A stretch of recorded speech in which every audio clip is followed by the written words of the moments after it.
இது மகிமை நேரம். ஆண்டவரும் உலக ரட்சகருமாய் இருக்கிற இயேசு கிறிஸ்துவின் ஈடு இணையற்ற பரிசுத்த நாமத்தில் என் அன்பின் வாழ்த்துக்கள். இந்த நாளிலும் நம்முடைய ஆண்டவர் யார்? அன்புள்ள ஒரு ஆண்டவர். He is a lovable God. எல்லாரை காட்டிலும் மிக அன்புள்ள ஒரு ஆண்டவர். அதுல நம்ம மேல வச்ச அன்புனாலதான் தன்னையே சிலுவையிலே நமக்காக ஒப்பு கொடுத்து தன்னுடைய முழு ரத்தத்தையும் நமக்காக சிலுவைகளை சிந்தி கொடுத்து ஒரு ஆண்டவர். நம்ம மேல அன்பு வச்சனாலதான் ஒரு நாள் நம்ம ஜீவனோடு கூட சுகத்தோடு கூட பலத்தோடு கூட கர்த்தர் வைத்திருக்கிறார். சங்கீதங்களின் புஸ்தகம் 6ஆம் அதிகாரம் அதனுடைய 4ஆம் வசனம், திரும்பும் கர்த்தாவே என் ஆத்துமாவை விடுவியும், உம்முடைய கிருபையின் நிமித்தம் என்னை ரட்சியும். இங்கே தெளிவாக சங்கீதக்காரனாகிய தாவீது இங்கே தெளிவாக அவர் சொல்லுகிறதை பார்க்க முடியும். உம்முடைய கிருபையின் நிமித்தம் என்னை ரட்சியும் கர்த்தாவே. இங்கே அவருடைய அன்பை குறித்து மிகவும் தெளிவாக, அவருடைய கிருபையை குறித்து, அவருடைய அன்பை குறித்து மிகவும் தெளிவாக இங்கே சொல்லப்பட்டிருக்கிறது. நம்முடைய ஆண்டவர், அவருக்கு நிகரான அன்புடைய ஒரு ஆண்டவர் இந்த உலகத்துல யாருமே இல்லை என்று சொல்லி நாம் பார்க்கிறோம். இங்கே சங்கீதங்களின் புஸ்தகம் 13ஆம் அதிகாரம் அதனுடைய 5ஆம் வசனம் விதமாய் சொல்லுகிற, நான் உம்முடைய கிருபையின் மேல் நம்பிக்கையாயிருக்கிறேன், உம்முடைய ரட்சிப்பினால் என் இருதயம் களி கூறும். அப்போ கிருபையின் மேல் அவர் கிருபையை நம்பி இருக்கும் போது, அவர் கிருபையை சார்ந்திருக்கும் போது நம்மை அவர் களி கூற பண்ணுவார். என்ன? நம்மேல் வைத்த அவருடைய அன்பு.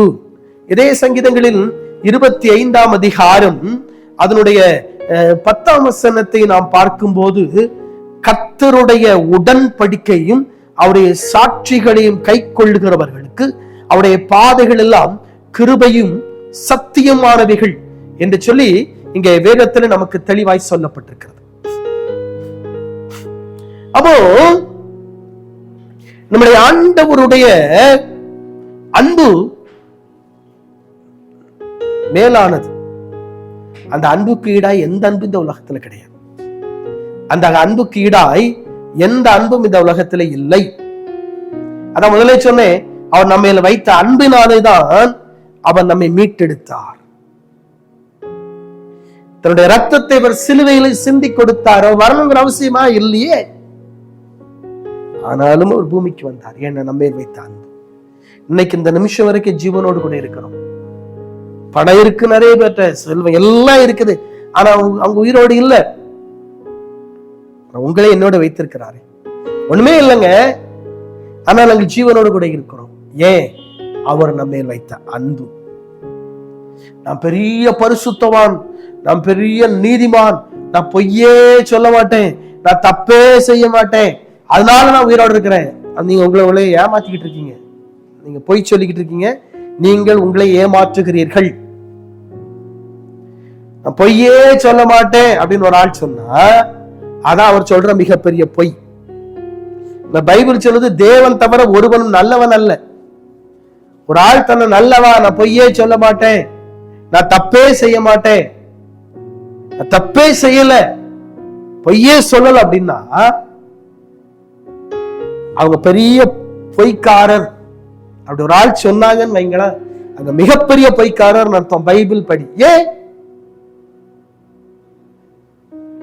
நீங்க பொய் சொல்றது உங்களுக்கே சில நேரம் தெரியாதுங்க. நீங்க பொய் சொல்றது உங்களுக்கே சில நேரம் தெரியாது. தெரியாம பொய் சொல்லிருப்பீங்க, அறியாம பொய் சொல்லிருப்பீங்க, அது பொய்யும் தெரியாம சொல்லிருப்பீங்க. நாங்க பொய்யே சொல்லணும் எப்படி சொல்ல முடியும்? ஆனா அதனால நான் இந்த உலகத்துல இருக்கேன் அப்படின்னா நீங்க உங்களையும் மற்றவங்களையும் ஏமாத்துறீங்கன்னு அர்த்தம் இல்ல. ஒரு அன்பு உங்களை இந்த உலகத்துல வச்சிருக்கு. தேவன் உங்கள் மேல் பாராட்டின அன்பு. ஆகவே இந்த உலகத்துல இருக்கிறீங்க. எனக்கு சரீரத்துல எந்த வியாதியுமே கிடையாதுங்க, ரொம்ப நல்லா இருக்காங்க. ஏன்னா நான் ரொம்ப நல்லாள், நான் பொய்யே சொல்லல, ரொம்ப நல்லாள், நான் தப்பே செய்யல, பாவமே செய்யல, நான் ரொம்ப நல்லாள். நீங்க உங்களை ஏமாத்துறீங்க. உங்களை மட்டும் இல்ல, எல்லாரையும் ஏமாத்துறீங்க, தேவனை ஏமாத்துறீங்க. ஏன்னா பொய் சொல்ல மாட்டேன்னு சொல்லுகிற எந்த யார் அப்படி சொன்னா அப்படின்னா இந்த உலகத்துல யாருமே கிடையாது. தேவன் தவிர நல்லவன் ஒருவனும் இல்லை. நல்லவன் ஒருவனும் இல்லை. இன்னைக்கு உங்க வாழ்க்கை எப்படிங்க இருக்குது? யோசிங்க உங்க வாழ்க்கை. தேவன் உங்கள் மேல வச்ச அன்பு, அதனால இந்த உலகத்துல வாழ்ந்துகிட்டு இருக்கீங்க. கர்த்தர் உங்க மேல வைத்த அன்பு, அதனால இந்த உலகத்துல இருக்கீங்க. நல்லவங்க அப்படின்னா இல்ல, உங்களோட ரொம்ப நல்லவங்க இந்த உலகத்துல இருக்காங்க. உங்களோட ரொம்ப நல்லவங்க இந்த உலகத்துல இருக்காங்க. உங்களோட நீதிமான்கள் இந்த உலகத்துல இருக்காங்க. ஆனா கர்த்தர் உங்கள் மீது வைத்த இரக்கம்,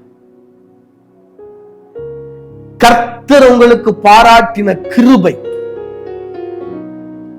கர்த்தர் உங்களுக்கு பாராட்டின தயவு பெரியது, பெரியது. அதனால உயிரோடு கூட இருக்கீங்க. அதுக்கு அவருக்கு ஸ்தோத்திரம் பண்ணுங்க, அதுக்கு அவருக்கு நன்றி சொல்லுங்க. ஆண்டவரே, நீர் எங்களை உயிரோடு கூட வைத்திருக்கிறதுக்காய் நன்றி ஆண்டவரே. உம்முடைய அன்பு, உம்முடைய அன்பு எங்களை இந்த உலகத்துல வைத்திருக்கிறதுக்காய் நன்றி ஆண்டவரேன்னு சொல்லுங்க.